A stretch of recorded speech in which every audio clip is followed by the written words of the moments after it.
Hello, my friends, and welcome back. Thank you very much for being with me again today. In times of war, and not only, when you have an enemy or a opponent, you sometimes try to portray that entity as being the worst entity that ever walked the face of the earth.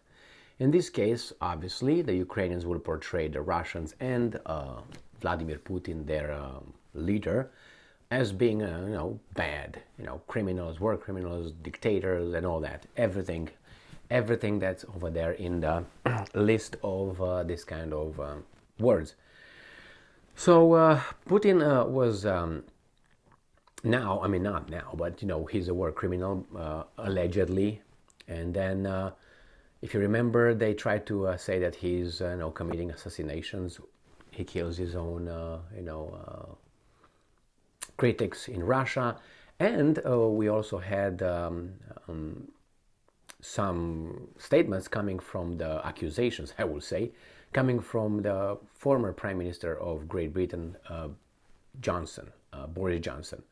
If you remember, he made some statements during an interview, and that interview was inserted in a BBC documentary where Boris Johnson said that Putin threatened him to kill him with one missile, saying that he's gonna need only one missile, and that could be quick. I personally don't trust Boris Johnson particularly, and generally I don't trust anybody until I build trust with that person, and I verify first, obviously, certain things, and then we go forth with our friendship. So in this case, I don't believe Boris Johnson a bit. Not that I believe Putin or others. It's just that Boris Johnson too many times. Anyway, how did he do it? By his actions and statements. Anyway, so he came and claimed that. Then, if you remember, again, trying to portray Putin as being the guy who's going to assassinate world leaders, they said that Putin threatened to kill Zelensky, and Zelensky is in trouble, and blah, blah, blah, Zelensky was in hiding. Well, we found out yesterday, after almost 1 year since this happened, that the former Prime Minister of Israel, Bennett, he traveled to Moscow in March 2022 to speak with Putin. He traveled, bang, and he spoke with Putin, and during a 5-hour conversation, Bennett asked Putin asked Putin if Putin would kill Zelensky. And he asked Putin not to kill Zelensky. Putin said on 2 times, I'm not going to kill Zelensky. And then, please promise me, give me your word, you're not going to kill Zelensky. And he said, I'm not going to kill Zelensky. And I made a case a long time ago that what would be the reason for Putin to kill Zelensky? Zelensky is not in charge, in my assessment. And the second one, you make a hero out of a clown. You don't want to do that. And then after the meeting, Bennett walked out of Kremlin, called Zelensky, who was in a bunker, hidden with his soiled underwear. And he said, hey, he said he's not going to kill you. And Zelensky asked, are you sure? And Bennett said, yeah, man, yeah. And then Zelensky, as the weasel that he is, came out of his bunker in a few hours and made a video, sent it to the whole world, saying, I'm not afraid. Well, okay. Yeah, great. Now we have another one that people say, well, Putin is like that, Putin is like that. And this is Scholz. Scholz is the Chancellor of, used to be Great Germany, but it seems like, why do I say great? Because if you look at Germany's history, I don't know, starting from the Iron Chancellor, right? Remember the guy? That was in the 1800s, okay? So it's not someone else. That's Bismarck, Otto von Bismarck. And not only that, the Germans, after Second World War, when they were snipped, clip, they're done. So anyway, Olaf Scholz came and said that he was never threatened by Putin. And he also said that Germany has never been threatened by, not never. Putin did not issue threats to him or to Germany, let's put it this way. So I have this article here. I have 2 articles coming from 2 sources which talk about the same thing, an interview that Scholz had with Bild. And I'm going to use this one first from Reuters, which is from today, the 5th of February 2023. And the title reads, Germany's Scholz says Putin has not threatened me or Germany. Frankfurt. Russian President Vladimir Putin, in his telephone conversation with German Chancellor Olaf Scholz, and I'm quoting, has not made any threats against me or Germany, end quote, Scholz said in an interview with Sunday newspaper Bild am Sonntag. So, former British Prime Minister, on the other hand, Boris Johnson, speaking to the BBC for a documentary early this week, said that Russian leader has threatened him with a missile strike that would, quote-unquote, only take a minute. The Kremlin said Johnson was lying. Now, I don't know if he was lying or not. It doesn't mean that if this guy said, hey, he never threatened me, Putin could not have threatened somebody else.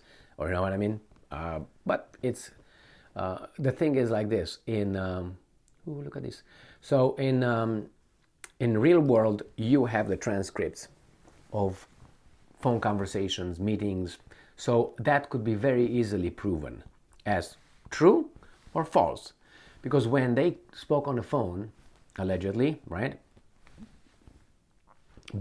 Johnson with Putin, when they spoke over the phone, they were not just them and, hey baby, what are you wearing? Not like that. There are many, many other services and people and entities on the line. Always like that. It's always like that. Your guys, his guys, and other guys. All right, it's always like this. So that could be very easily proven, who lied and who did what. So the problem is certain things are not going to be, oh, here is the public, he's a liar. No, he's not a liar. Anyway, with that or without that, it's a good thing that Putin, according to Scholz, never threatened Germany or Scholz. And Scholz said in a conversation he had with Putin, made it clear that they had very different views of the war in Ukraine, which Russia calls a special military operation. And I'm quoting, I make it very clear to Putin that Russia has sole responsibility for the war, Scholz said. And I'm quoting, Russia has invaded its neighbor for no reason in order to take parts of Ukraine or the whole country under its control, Scholz said. Oh, so you didn't get threatened for that? Well, obviously this thing here with sole responsibility, Scholz, and has invaded for no reason. Again, well. I thought you have more in your brain, but I'm pretty sure you know exactly where what's going on. You just say that. So let's go back to this Sputnik, and let's go back. Let's go forth. Sputnik, 4 hours ago, so the same, the 5th of February 2023. And I'm quoting, Putin never threatened me or Germany, end quote, Olaf Scholz said in wake of Boris Johnson's missile claim. So these are the great leaders. The Kremlin blasted Boris Johnson for, quote-unquote, lying last week after the former Prime Minister of Britain alleged that Russian President Vladimir Putin has personally threatened to take him out in a missile strike during a telephone call. So, and I'm quoting now, Scholz, no, Putin didn't threaten me or Germany during our phone calls. Our very different perspectives of the war in Ukraine have become very clear, Scholz said. Well, as I said, that doesn't mean that Putin did not or was not able to or threaten Johnson. But on the other hand, if you think that, for instance, let's say tomorrow Putin comes out and says, well, I've been threatened by, I don't know, what's his name? Lindsey Graham, the senator, the U.S. senator from South Carolina, to be taken out. Would you believe that? I mean, he's on tape. So Lindsey Graham, that weasel guy, he's voted by American people, American population. He said he should be sanctioned for that. He said that we need to take Putin out or something like this on 2 occasions. And he's a senator. So then what's going on with that one? As like Putin would say, let's say, on tape, we'll need to take, I don't know, Biden or something stupid like that. How would the world community react to that? And you say, well, wait a second. A senator is not the same thing as a president. No shit. But still, he's a senator. He represents people. I made a video. I think his full constituency that could have voted for him was about 5 million, not even, I think it's the population or something, or the constituency was 5 million or something. So he got, I made a video on how many people could have been voting for him. How did he get it? I think it was about 1 million, 1.8 million people who voted for this guy. So he had the imperium or whatever. He was sent to Washington. Imperium means you have the right to rule, given, that's what means.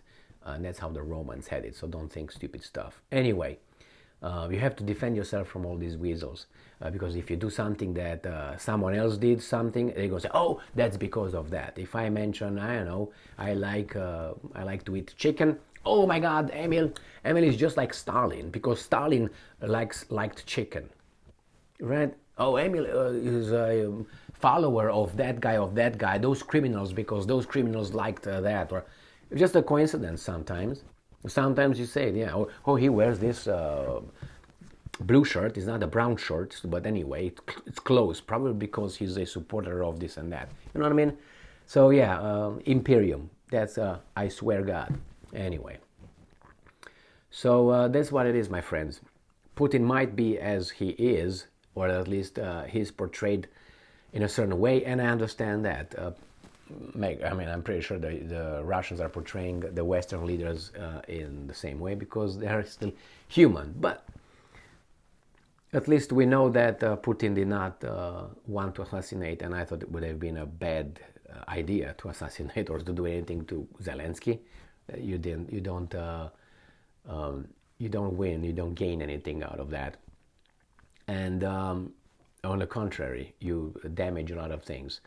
And then the second, I'm glad that this Scholz had the courage to come out and don't join the hysteria and say something else.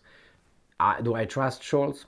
I don't know. He's like 50-50. I know he's a weasel, and I don't think he's very, if you know what I mean. And that is not high. It is hello, salute. No, it's just that's what I mean. And this guy is just weak. That's how I see Scholz. Weak politician. He's cunning in other ways. That's why he's where he's at. But what's his name? Johnson would say anything to get back in power, because right now he's kind of like in a no man's land. He goes to Kiev, he takes pictures over there, he's doing this, he's doing that, he makes all these claims.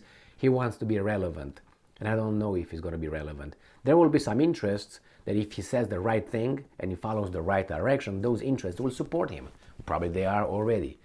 He knows that. That's how it works in a democracy. You get supporters of a certain kind, you tell them, or you ask them, or you figure out what exactly they want, you say the right things, you get the support, you get elected, and you go back and do whatever your supporters wanted, be it the population, be it special interest, be it whatever. And the conscience has little to do with all that. So yeah, thank you very much for being with me again today. Stay strong, stay smart, look for the truth, and be just.